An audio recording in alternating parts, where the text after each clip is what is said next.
أما بعد فأعوذ بالله من الشيطان الرجيم بسم الله الرحمن الرحيم محمد رسول الله والذين معه أشداء على الكفار رحماء بينهم تراهم ركعا سجدا يبتغون فضلا من الله ورضوانا سبحانك لا علم لنا إلا ما علمتنا إنك أنت العليم الحكيم رب اشرح لي صدري ويسر لي أمري واحلل عقدة من لساني يفقه قولي رب زدني علما رب زدني علما رب زدني علما اللهم صل على سيدنا ومولانا محمد وعلى آل سيدنا ومولانا محمد وبارك وسلم ثم صل عليه.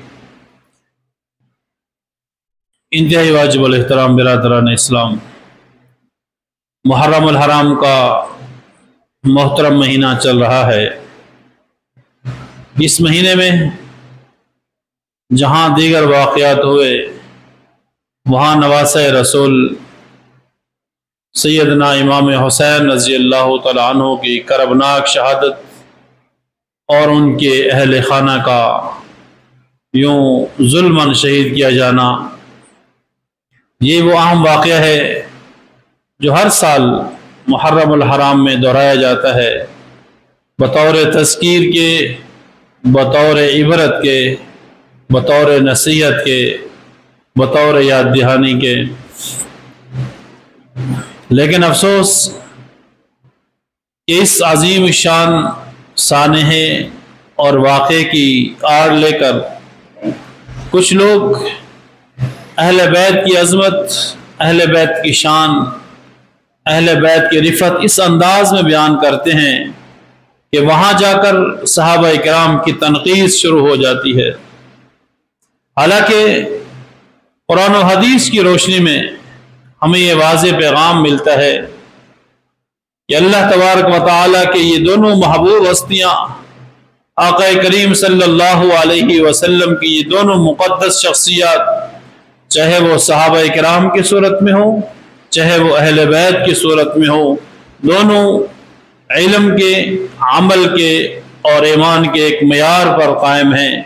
اللہ تبارک و تعالیٰ نے ان دونوں کو ایمان اور اسلام کی مضبوط بنیادوں کے طور پر امت مسلمہ کے سامنے کھڑا کیا، اور ہمیں ان دونوں کے بارے میں حکم ہے کہ اللہ کے رسول صلی اللہ علیہ وسلم کا فرمان ہے کہ لوگوں، میں دو چیزیں اس دنیا میں چھوڑ کے جا رہا ہوں.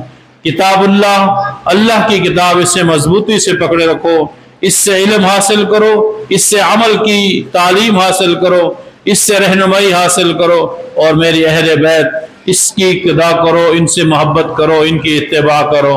اور ساتھ ہی فرمایا علیکم بسنتی و سنت الخلفاء راشدین، کہ لوگوں یاد رکھو کہ تم اس وقت تک کامیابی اور کامرانی کے جھنڈے نہیں گاڑ سکتے جب تک تم میری اور میرے نبی کی اور میری اور میرے صحابہ کی سنت کی اقتداء نہ کرو، ان کی پیروی نہ کرو، ان کے راستوں پہ چلنے والے نہ بنو.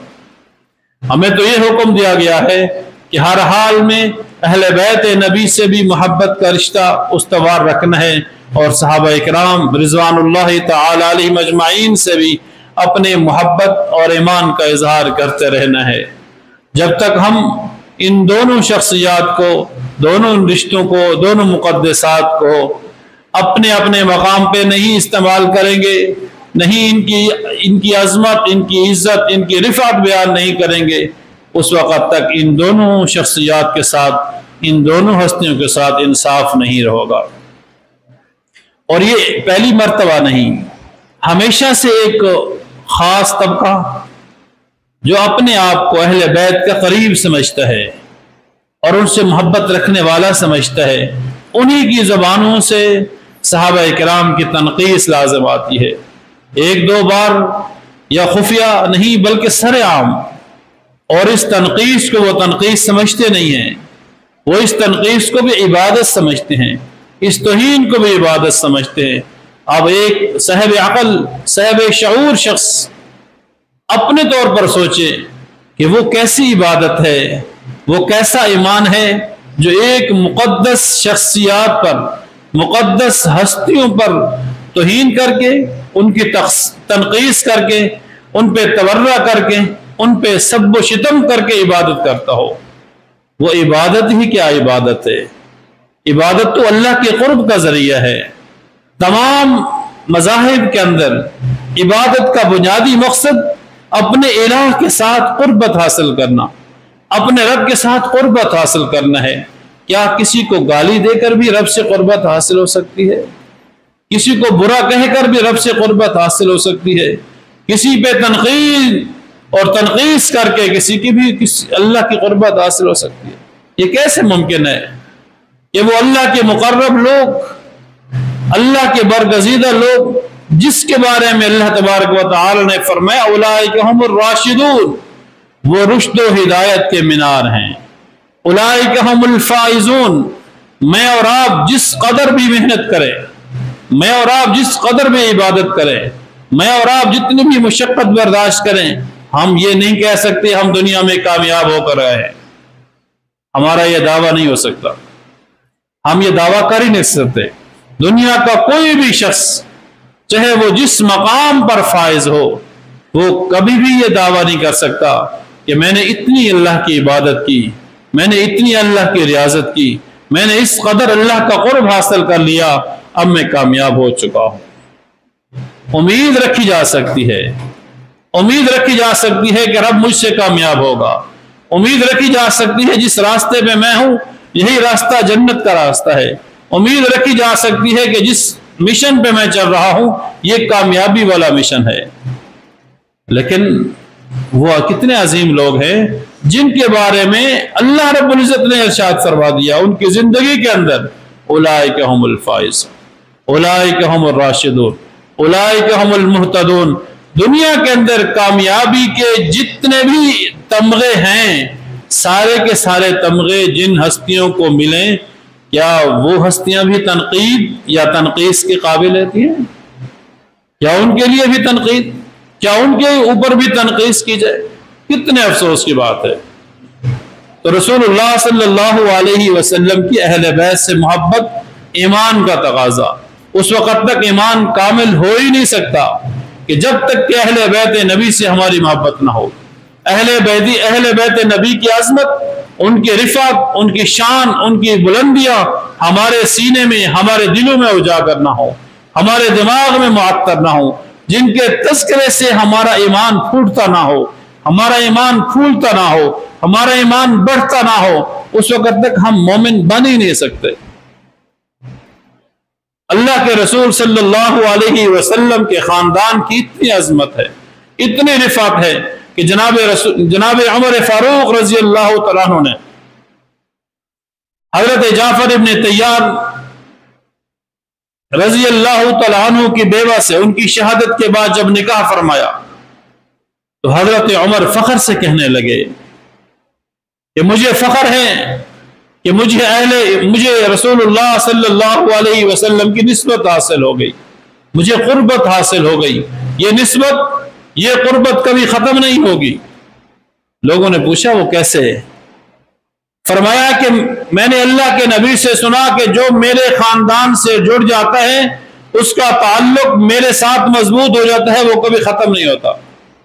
اب میں چونکہ اہل بیت کے ساتھ اور نبی کے خاندان کے ساتھ جڑ چکا ہوں تو کبھی بھی میرا تعلق ان سے ختم نہیں ہوگا۔ یہ فخریہ انداز میں بطور فخر، تحدیث میں نعمت کے طور پر حضرت عمر فاروق رضی اللہ عنہ ذکر فرمایا کرتے تھے، خوشی سے فرمایا کرتے تھے۔ یعنی اتنی بڑی نسبت ہے اہل بیت کی کہ جس کو وہ نسبت حاصل ہو گئی وہ دنیا کے اندر بھی کامیاب اور آخرت کے اندر بھی کامیاب۔ تو اہل بیت کی بلندی، اہل بیت کی عظمت، اہل بیت کی رفعت، اہل بیت کی شان اور اہل بیت کی تطہیر اہل سنت والجماعت کا عقیدہ ہے اور یہ متفق عقیدہ ہے۔ اور الحمدللہ اہل سنت والجماعت ایسا معتدل مسلک ہے، معتدل اعتقاد ہے کہ وہ سب کو برابری کی بنیاد پہ जैसे अल्लाह के पाक हबीब सल्लल्लाहु अलैहि वसल्लम ने फरमाया, उन्हीं की तालीमात की रोशनी में सबको वो मकाम हासिल होता है अहले सुन्नत की, हाँ, जैसे अल्लाह और उसके रसूल का फरमान है। और इसी तरह सहाबा इकराम के बारे में अल्लाह ताला ने फरमाया, मुहम्मदुर रसूलुल्लाह वल्लज़ीना मअहु अशिद्दाउ अलल कुफ़्फ़ार, अल्लाह के रसूल के साथ जो लोग हैं वो कौन हैं? वल्लज़ीना मअहु, जो उनके साथ हैं, अशिद्दाउ अलल कुफ़्फ़ार, उनकी पहली सिफत काफिरों पर सख्त हैं, रुहमाउ बैनहुम, आपस में नरम दिल है। ये मुसलमान की सबसे पहली सिफत कि उसके दिल में काफिरों के बारे में तो गलत अकीदा नजरिया होना चाहिए, लेकिन अपनों के बारे में नहीं। यह अहले ईमान की निशानियों में से बड़ी निशानी है कि आपस में मोहब्बत हो और दुश्मनों के लिए नफरत हो। अशिद्दाउ अलल कुफ़्फ़ार रुहमाउ बैनहुम, मालूम हुआ कि जिस इंसान के अंदर आपस में नफरत है और दुश्मन के लिए मोहब्बत है, वह अहले ईमान में से नहीं हो सकता। आपस में नफरत, दुश्मन के लिए मोहब्बत, आपस में नरम दिल, आपस में सख्त दिल और दुश्मन के लिए नरम दिल, वह अहले ईमान में से नहीं, बल्कि अल्लाह के हुक्म के मुताबिक आपस में मोहब्बत और दुश्मन के लिए नफरत, दुश्मन के लिए गुस्सा, यह अहले ईमान की निशानी है। और फिर आगे फरमाया, रुहमाउ बैनहुम तराहुम रुक्अन सुज्जदन यब्तगून फज़लन मिनल्लाहि व रिज़वाना। अब देखें, नबी के साथ रहने वाले लोग, नबी के साथ चलने वाले लोग, नबी की जमात में शामिल होने वाले लोग ऐसे अजीम लोग हैं, जब वो इबादत करते हैं, जब वो नमाजें पढ़ते हैं, जब वो सदका व खैरात करते हैं, जब वो ज़कात और फितराना देते हैं, मुख्तलिफ इबादत, मुख्तलिफ अहकामात, मुख्तलिफ शरीयतियों के हुकूक अदा करते हैं, तमाम चीजें इसमें शामिल हैं। तराहुम रुक्अन सुज्जदा, कि जब वो रुकू करते हैं, जब वो सुजूद करते हैं, उनके बारे में अल्लाह ताला ने इरशाद फरमाया, उस वक़्त उनकी कैफियत क्या होती है। एक मेरी और आपकी नमाज है, एक मेरी और आपकी इबादत है, एक मेरी और आपकी रियाजत है। हम भी नमाज के लिए आए हुए, हम सब की अपनी नियत है और हम सब अपनी नियतों के बारे में जानते हैं और हमारे नियतों के बारे में अल्लाह ताला जानता है। लेकिन अल्लाह ने उन लोगों के बारे में फरमाया जो नबी के सहाबा हैं कि तराहुम रुक्अ सुज्जदा यब्तगून फज़लन मिनल्लाह, यानी कि थोड़ा सा उनसर रियाकारी का भी हो सकता है। कोई आदमी नमाजें पढ़ी जा रहा हो कि लोग मुझे नमाजी कहें, एक आदमी हज अदा कर रहा है कि लोग मुझे हाजी कहें, एक आदमी सखावत किए जा रहा है, लोग मुझे सखी कहें, एक आदमी इंसाफ किए जा रहा है, लोग मुझे आदिल कहें, कोई भी हो सकता है। और इंसानी फितरत है कि इंसान कुछ न कुछ खुशनुमाई का कायल है, कुछ न कुछ उसे महसूस होता है कि मेरे बारे में अच्छा तासुर, अच्छा रवैया कायम किया जाए। लेकिन सहाबा इकराम की इबादत कैसे थी, ये अल्लाह ने खुद इरशाद फरमाया, तराहुम रुक्अन सुज्जदा यब्तगून फज़लन मिनल्लाहि व रिज़वाना। उनके दिल में कुछ और नहीं है, उनके दिल में कुछ और नहीं है। यब्तगून, वो तलाश करते हैं, फज़लन, अल्लाह के फजल को, व रिज़वाना, और अल्लाह की रजा को। वो नमाज पढ़ते हैं दो वजह से कि अल्लाह यब्तगून फज़ल, अल्लाह का फजल हमारे ऊपर हो जाए और अल्लाह हमसे राजी हो जाए, अल्लाह हमसे राजी हो जाए, अल्लाह का फजल हो जाए, अल्लाह हमसे राजी हो जाए, अल्लाह का फजल हो जाए। ये दो बड़ी अहम चीजें हैं कि इंसान जब भी इबादत करे ये दो चीजें मलहूज़ खातिर हों कि मेरे ऊपर अल्लाह का फजल। अब यकीनन हम पे अल्लाह का फजल है, आप पे अल्लाह का फजल है कि आपको घरों से निकाल कर अल्लाह अपने घर में लाया, दुनिया की मसरूफियात से निकाल कर अल्लाह ने अपने दीन की मसरूफियत में आपको शामिल कर दिया। ये कितना बड़ा अल्लाह का फजल हुआ। आपसे कितने बेहतर लोग हैं जो इस वक्त अपने दुनियावी काम में मसरूफ होंगे, और आपसे कितने मालो दौलत के हिसाब से अच्छे लोग होंगे जो इस इबादत से मुसलसल महरूम होंगे। अरसा दराज से वो इस इबादत से महरूम होंगे। वो भी तो इंसान हैं, वो भी तो हमारे जैसे और मुसलमान भी हैं, वो अपने आप को मुसलमान भी कहते हैं, लेकिन वो अल्लाह के फजल से महरूम हैं। जब अल्लाह के फजल से इंसान महरूम रहता है तो फिर अल्लाह की रजा से भी महरूम रहता है। मुफस्सिरीन ने यहाँ पे यही नुक्ता इरशाद फरमाया कि अल्लाह तबारक व तआला ने सहाबा इकराम की इबादत के बारे में फरमाया कि वो यब्तगून फज़लन मिनल्लाहि व रिज़वाना, कि वो अल्लाह के फजल को तलाश करते हैं और अल्लाह की रजा की जुस्तजू में लगे रहते हैं। मालूम हुआ कि जब अल्लाह इबादत की तौफीक दे देते हैं तो ये अल्लाह अपना फजल फरमाते हैं, और जब अल्लाह इबादत की तौफीक देते हैं तो अपनी रजा भी नसीब फरमाते हैं। यानी एक ही चीज में दोनों चीजें शामिल हैं। आप अल्लाह के घर में आ गए, अल्लाह की इबादत आप करेंगे, अल्लाह का फजल भी और अल्लाह की रजा भी आपको हासिल होगी। अगर हमें अल्लाह के फजल से हम महरूम रहेंगे तो अल्लाह न करे हम अल्लाह की रजा से भी महरूम रह जाएं। तो ये नेकी की तौफीक का मिल जाना ये अल्लाह का फजल है, और नेकी कर जाना ये अल्लाह ही की रजा है। अब ज़ाहिर है हमारा क्या मकसद है, आप लोगों का क्या मकसद यहाँ आने का इस गर्मी के अंदर? अल्लाह की रजा, अल्लाह की तौफीक, अल्लाह हमसे राजी हो जाए, अल्लाह हमारे हाल पे रहम फरमाए, यही हमारे एक मकसद है। तो ये सहाबा इकराम की इबादत है। तराहुम रुक्कान सुज्जदा यब्तगून फज़लन मिनल्लाहि व रिज़वाना सीमाहुम फी वजूहिहिम मिन असरिस सुजूद, और फिर सीमाहुम फी वजूहिहिम, ज्यादा सजदे करने की वजह से, ज्यादा इबादत करने की वजह से जो इबादत के आज़ा हैं, जो नमाज के आज़ा हैं, वो मुतासर होते हैं। उन पे खास किस्म का एक निशान आ जाता है, किसी के माथे पे, किसी के हाथों पे और किसी के घुटनों पे वो मखसूस किस्म का निशान महसूस होता है। अल्लाह ताला इरशाद फरमाते हैं ये जो इनके निशानात हैं, इनकी इबादत के आज़ा के ऊपर निशानात हैं, ये इबादत की वजह से हैं, ये अल्लाह की रजा की वजह से, ये रियाकारी नहीं है। किसी के सजदे का निशान उसके रियाकारी की निशानी या दलील नहीं हुआ करता। तो मालूम हुआ कि अल्लाह तबारक व तआला ने सहाबा इकराम को ईमान के उस मेयार पर लाके खड़ा किया जिसके बारे में अल्लाह ने इरशाद फरमाया रज़ी अल्लाहु अन्हुम व रज़वान, अल्लाह उनसे राजी वो अल्लाह से राजी। कितना बड़ा इम्तियाज है कि अल्लाह ने दुनिया के अंदर फरमा दिया कि आप लोगों ने इस मेयार तक अपने ईमान को खड़ा किया कि मैं आपसे राजी हो चुका। और फिर एक और इनाम अता फरमाया फ़इन आमनू बिमिस्लि मा आमनतुम बिही फ़क़द इहतदौ, लोगों जब तक तुम्हारा ईमान सहाबा इकराम के ईमान के बराबर नहीं होगा तो उस वक्त तक हिदायत याफ्ता हो ही नहीं सकते। कितनी बड़ी बात है। जब तक तुम्हारा ईमान बिमिस्लि मा आमनतुम बिही, उन सहाबा इकराम के ईमान जैसा नहीं होगा उस वक्त तक तुम हिदायत याफ्ता नहीं हो सकते।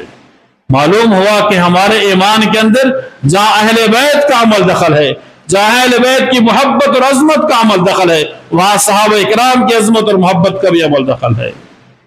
इन दोनों को जब तक हम अपने ईमान के मियार के बराबर नहीं खिलाएंगे और हम अपने ईमान को इनकी अजमतों के बराबर नहीं खड़ा करेंगे, इनके मियार के बराबर नहीं करेंगे, उस वक्त तक हमारा ईमान मुकम्मल नहीं होगा। एक शख्सियत को उठा लेना, दूसरे को गिरा देना, ये ईमान नहीं है, ये कमजोर ईमान की निशानी है। तो अल्लाह ताला से दुआ ये है कि अल्लाह ताला अहले बैत की मोहब्बत भी हमें अता फरमाए और सहाबा इकराम की मोहब्बत और अजमत और उनकी इताअत भी हमें अता फरमाए। अल्लाह ताला सही मानों में इस पे अमल करने की तौफीक अता फरमाए। व आखिर दावाना अल्हम्दुलिल्लाहि रब्बिल आलमीन।